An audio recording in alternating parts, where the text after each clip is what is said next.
Bakit madami mga squatters sa Pilipinas?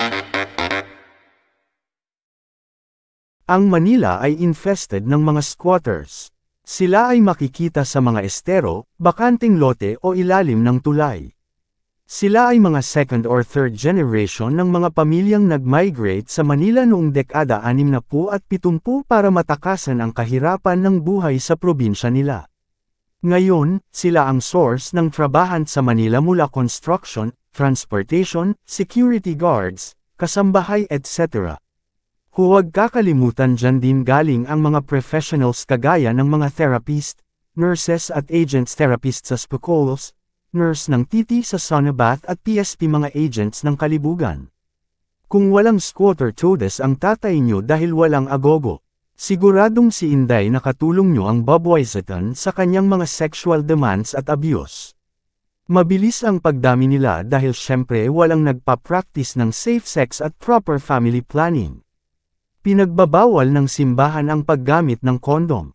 Putang ina, makialam sa pamamalakad ng gobyerno akala mo may naitutulong. Wala namang kwenta dahil hindi nagbabayad ng buwis kagaya ng mga anak ng tupang mga squatter na ito. Mag-brown out lang magkakantutan na. Pag walang pera pambayad ng puta ang pobre, kakantutan ang asawa kahit na walang ipinat ang kepyas ay amoy daing. Gusto ko sana ipaliwanag kung paano talaga nagkaroon ng squatter. Sabi ko nga sa unang paragraph ang mga squatter ay mga nag-alsa balutan galing sa probinsya. Wala kasing oportunidad doon kaya lumuwas sila sa Manila para hanapin ang kanilang kapalaran. Siyempre ang Manila noong dekada 60 at 70 ay hindi sila kayang i-accommodate underdeveloped pa para suportahan ang malaking influx ng mga tao. Kailangan natin balikan ang pagdating ng mga Amerikano noong 1898. Maraming mga unggoy Pinoy dyan ang nagpapasalamat sa pagdating ng mga Amerikano. Dahil sa kanila natulungan nila tayo napatalsikan ang mga kastayla. Para sa mga unggoy Pinoy ang pagdating ng mga Amerikano ay isang love affair. Dapat sa mga turnt-adong romantiko na ito saksakin sa likod ng punyal na kinakalawang. At mamatay sa tetano ang mga put-angina. Dahil sa digmaan maraming mga Pilipino ang na-displace. Alsa balutan at iniwan ang mga tahanan nila kapag umabot na ang bar-ilan sa bayan nila. Ang mga pamilyang ito na napilitang lisanin ang kanilang probinsya ay napadpad sa Manila. Wala silang kakilala sa Manila, wala silang kamag-anak doon o kaibigan. Kaya nagtayo sila ng barong-barong. Sila ang mga unang squatter sa Manila. Ang bukid at palayan ay naiwanan. Ang kalabaw ay kinatay para may kakainin sila. Kahit mga Amerikano ay walang patawad sa mga kalabaw, binabaril nila ang mga ito para walang katulong sa pagsasaka ang mga Pilipino. Ang iba namang bilang ng mga kalabaw ay namatay dahil sa kumalat na epidemic. Ganyan sila kalupit, na-decimate ang bilang ng mga kalabaw sa bansa natin. Bago dumating ang mga Hudas na yan ang mga kalabaw ay lampas 1,000,000. Pagkatapos ng digmaan, mahigit kumulang 100,000 na lang ang natitira.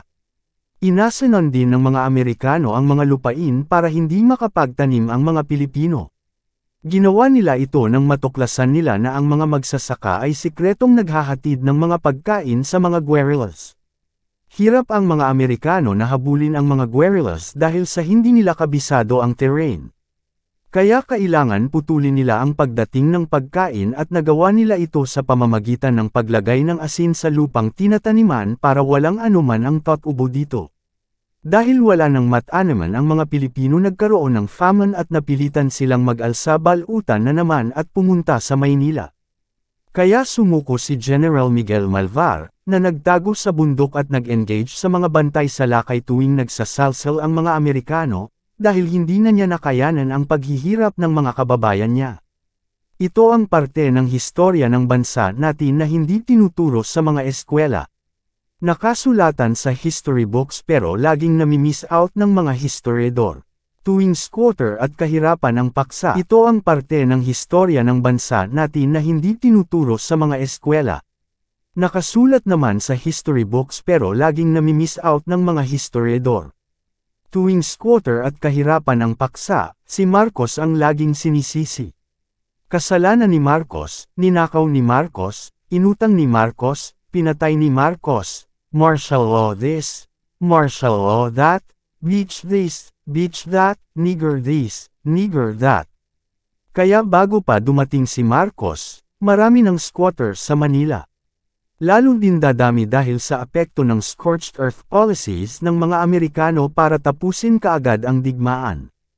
Hindi nga nila kinaya ang guerrilla tactics ng mga Pinoy, pinatay nila ang lupang tinataniman. Pagdating ni Marcos inayos niya ang agriculture industry, hinikayat niyang buhayin ito sa pamamagitan ng mga policies niya. Diyan pumasok yung IRRI International Rice Research Institute sa Los Baños. Naging advanced tayo sa research sa agriculture. Sa atin nadiskubre ang jasmine rice, yung fragrant na rice na ngayon ang #1 exporter ay Thailand. Sa atin yan ginawa kaya nga ang pangalan niyan ay jasmine. Pero balik tayo sa usaping squatter. Isa pang dahilan ng pagdami ng squatter ay land reform or the lack of it. Pagkatapos ng digmaang Pilipino-Amerikano ang mga lupain na kinamkam ng mga fraile na dapat ibalik sa mga Pilipino ay binenta sa mga mayayaman. At ang mayayaman ay mga Kastila, Inchik. Ang mga Kastila na kumampi sa mga Amerikano kagaya ng mga Zobel de Ayala, Ortigas, Rojas, Araneta lahat ng mga tycoons na may lahing Espanyol ngayon ay nakinabang dyan. Binigyan din sila ng loans kaya madami silang nakuha. Yan ni Zobel de Ayala kinuha nila yung buong lupain na tinatawag na Ayala Center ngayon. Yan mga Ortigas yung buong lupain na tinatawag na Ortigas ngayon kung saan nakatirik yung mega mall at mga call centers. Araneta sa Cubao at Farmer Plaza kung saan pinanganak yung pangalawang pinakapangit at pinakabobong politiko sa Pilipinas na si. Itong mga insects naman na kagaya ng mga kohuangko ay hindi lumaban sa digmaan laban sa mga Amerikano. Hindi sila nagmalasakit sa mga Pilipino. Ang mga tindahan at tahanan nila ay tinayuan nila ng bandila ng China para hindi sila galawin ng mga Amerikano. At pagkatapos ng gera, sila ang umani ng lahat ng mga pinaghirapan at pinagpagiran ng ating mga ninuno. Yang mga kohuangko biglang yumaman yan sa Tarlac dahil yung pondo ng revolution na dapat ipangbayad sa mga sundalo ng Republican Army natin ay ninakaw ng tiyahin nila na si Isidro Cojuangco. Mahal na mahal namin kayo Teodoro Asedillo. Noong panahon naman din ng mga Amerikano na uso ang titulo. Ang mga kawawang magsasaka at maralita ay walang alam sa mga titulo-titulo dahil ang instruction sa eskwela ay nasa wikang Ingles. Ano malay nila sa tinuturo sa kanila? Inalis ng mga Amerikano ang Espanyol, walang dahan-dahan na transition basta biglang sa Ingles ang mode of instruction. Ano malay nila sa land title at kung ano-ano pa. Kaya nga nagrebelde si Teodoro Asedillo. Isa siyang guro na nagmalasakit sa mga mahihirap. Nagrebelde siya at nilabanan ng mga Amerikano noong 1929 at sumapi sa katipunan ng mga anak pawis sa Pilipinas. Nahuli siya at pinatay at ngayon limot na ang kanyang pangalan. Sana sa tulong ng mga sulat ko ngayon ay mabuhay muli ang kanyang alaala. Huwag nating kalimutan ang kayang pagmamalasakit, pagmamahal sa inang bayan at mga mamayaman. Dahil dyan sa titulo-titulo na yan ang mga kagaya ng lolo ni Cory Aquino na si Juan Sumulong ay nangamkam ng mga lupain sa Antipolo. Lahat ng makitang lupain na parang walang nagmamay-ari ay pinapatitsuluhan. Ang dami nilang lupain dyan, hindi na tama. Sobra-sobra na habang napakaraming mga Pilipino ang walang matirahan. Magtira naman kayo mga putang inang sakam na mga balasubas kayo. Ang kakapal ng mga putang inang pagmumukha nyo. Kaya ang mga kaawa-awang mga magsasaka na lumaban para sa bayan ay walang lupain. Naging squatter sila hanggang sa apo ng apo nila ay naging squatter na din. Yan ang dahilan kung bakit dahil dyan sa titulo-titulo na yan ang mga kagaya ng lolo ni Cory Aquino na si Juan Sumulong ay nangamkam ng mga lupain sa Antipolo. Lahat ng makitang lupain na parang walang nagmamay-ari ay pinapatitsuluhan. Ang dami nilang lupain dyan, hindi na tama. Sobra-sobra na habang napakaraming mga Pilipino ang walang matirahan. Magtira naman kayo mga putang inang sakam na mga balasubas kayo. Ang kakapal ng mga putang inang pagmumukha nyo. Kaya ang mga kaawa-awang mga magsasaka na lumaban para sa bayan ay walang lupain. Naging squatter sila hanggang sa apo ng apo nila ay naging squatter na din. Yan ang dahilan kung bakit maraming squatter sa Pilipinas. Displacement dahil sa gera, nawalan ng kabuhayan sa pinanggalingan nilang lalawigan at walang pag-aaring lupain na kinamkam ng mga demonyo. Hindi sila sumulpot na lang na parang mga kabute o kaya kasalanan ni Marcos. Ang pinakaimportante sa lahat, yung mga lupain na kinamkam ng mga fraile ay hindi na ibigay sa mga Pilipino kung hindi ito ay pinagbebenta sa mga mayayaman at kinamkam naman ng mga nakakaintindi sa mga titulo.